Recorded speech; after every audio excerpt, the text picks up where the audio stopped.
दोस्तों, क्या आप जानते हो हमारी पृथ्वी और ब्रह्मांड में ब्लैक होल क्या होता है? ब्लैक होल की उत्पत्ति कैसे होती है? ब्लैक होल का साइज क्या होता है? और यदि कोई वस्तु ब्लैक होल में गिर जाए तो उसका क्या होगा? क्या हमारी पृथ्वी भी ब्लैक होल में जा सकती है? दोस्तों, आज मैं आपके इन्हीं सभी सवालों के जवाब देने की कोशिश करूंगा। मैं हेमंत कुमार आपका अपने आल ज्ञान भंडार चैनल पर बहुत बहुत स्वागत करता हूं। दोस्तों, यदि आप इन सवालों के जवाब चाहते हैं तो इस एपिसोड को पूरा देखें। इस एपिसोड में अंत तक हमारे साथ बने रहें। और यदि वीडियो आपको पसंद आता है तो इसे लाइक करें, अपने दोस्तों को शेयर करें। यदि आप हमें विमियो, डेली मोशन और फेसबुक पर देख रहे हैं तो हमें फॉलो करें। और यदि आप हमें यूट्यूब पर देख रहे हैं तो हमारे चैनल आल ज्ञान भंडार चैनल को सब्सक्राइब करें। बेल आइकन को दबाकर ऑल नोटिफिकेशन को ऑन कर दें, जिससे कि आगे आने वाली वीडियो का नोटिफिकेशन आपको सबसे पहले प्राप्त हो सके। तो दोस्तों, ब्लैक होल के इन्हीं सभी सवालों के जवाब जानने के लिए चलते हैं अपने स्टूडियो।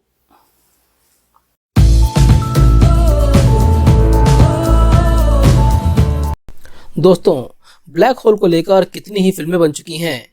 यह अंतरिक्ष की वह जगह है जहां फिजिक्स का कोई भी कायदा कानून नहीं चलता। इसका गुरुत्वाकर्षण इतना शक्तिशाली होता है कि इसके भीतर जाने के बाद कोई भी चीज बाहर नहीं आ पाती। यहाँ तक कि प्रकाश भी बाहर नहीं आ पाता। ब्लैक होल पर जो भी रोशनी पड़ती है तुरंत भीतर गायब हो जाती है। कुछ समय पहले वैज्ञानिकों ने पाया कि यह रहस्यमय खगोलीय चीज लगातार बढ़ रही है और इसके बावजूद इसका आकार जस का तस है। बढ़ने के बाद भी आकार के न बढ़ने का जवाब अब जाकर मिल पाया है। दोस्तों, आज हम आपको बताएंगे कि आखिर क्या है ब्लैक होल और कैसे बढ़ने के बाद भी वह सिमटा हुआ है। ब्लैक होल किसी तारे का आखिरी वक्त माना जा सकता है। जब कोई विशाल तारा खत्म होने की ओर होता है तो अपने ही भीतर सिकुड़ने लगता है। आखिर में यह ब्लैक होल बन जाता है और अपने भीतर किसी भी बड़ी से बड़ी चीज को निगल सकता है। मरते हुए तारे का गुरुत्वाकर्षण इतना बढ़ जाता है कि इसके भीतर का सारा पदार्थ आपस में ही सिमट जाता है और एक छोटे काले बॉल की आकृति ले लेता है और इसका कोई आयतन नहीं रह जाता, लेकिन घनत्व अनंत रहता है। इसके बाद यह स्पेस के सारे पिंडों को अपनी ओर खींचने लगता है।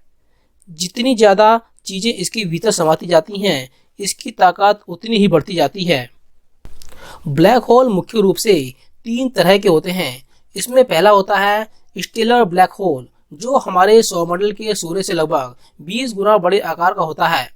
दूसरा होता है इंटरमीडिएट ब्लैक होल, जो सूर्य से कुछ हजार गुना बड़ा होता है। और तीसरा होता है सुपरमेसिव ब्लैक होल, जो सूर्य से करोड़ों गुना बड़ा हो सकता है। ब्लैक होल के बनने की वजह होती है विशाल तारों में होने वाला विस्फोट। साल 1972 में सबसे पहले ब्लैक होल की पुष्टि हुई थी। स्टैनफोर्ड यूनिवर्सिटी के प्रोफेसर लियोनार्ड सस्काइन ने इस पर काफी शोध किया कि आखिर इतना बढ़ने के बाद भी यह ब्लैक होल पूरे स्पेस को और हमारी पृथ्वी को निगल क्यों नहीं रहे। उन्होंने टाई मॉडल्स को ब्लैक होल की शक्ल देकर होलोग्राम तैयार किया और सालों शोध की। इसमें उन्होंने पाया कि ब्लैक होल का आयतन और उसका संकरापन साथ ही साथ बढ़ता है। यह प्रक्रिया कितनी तेज है इसका कोई अंदाजा फिलहाल भौतिक विज्ञान के नियम नहीं लगा सके हैं। दोनों ही चीजों के साथ साथ बढ़ने की वजह से दोनों ही एक दूसरे को काटते भी रहते हैं। यही वजह है कि लगातार बढ़ने के बाद भी ब्लैक होल का आकार वही रहता है, भले ही उसकी शक्ति कितनी ही बढ़ जाती है। अंतरिक्ष में सैकड़ों ब्लैक होल मौजूद हैं और यह सभी हमारे लिए हानिकारक हो सकते हैं। अब यहाँ यह सवाल उठता है कि अगर इस ब्लैक होल में हमारी पृथ्वी फंस गई तो क्या होगा? क्या पृथ्वी का अस्तित्व समाप्त हो जाएगा? हो सकता है कि मानव जाति पूरी तरह से विलुप्त ही हो जाए।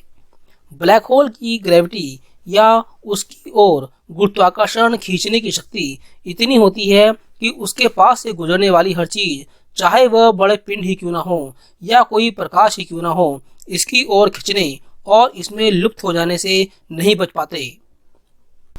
हालांकि आपको और हमें चिंता करने की आवश्यकता नहीं है, क्योंकि पृथ्वी के काफी करीब कोई ब्लैक होल नहीं है जो सीधे हमें प्रभावित कर सके।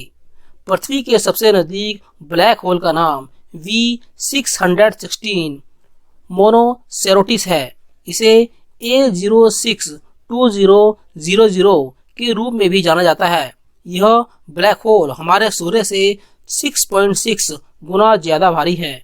यदि हमारा ग्रह इस सुपरमेसिव ब्लैक होल के लगभग 8000 किलोमीटर अर्थात 3.7 प्रकाश सेकंड के भीतर पहुंच जाता है तो हमारी पृथ्वी को खतरा हो सकता है, लेकिन ऐसा होने की संभावना नहीं है और निश्चित रूप से आपके और हमारे जीवन काल में ऐसा नहीं हो सकता, क्योंकि V616 मोनोसेरोटिस लगभग 3300 प्रकाश वर्ष दूर है। तो दोस्तों, आपको यह हमारा ब्लैक होल को लेकर यह एपिसोड कैसा लगा? यदि ये एपिसोड आपको पसंद आया हो तो हमारे इस एपिसोड को लाइक करें, अपने दोस्तों को शेयर करें।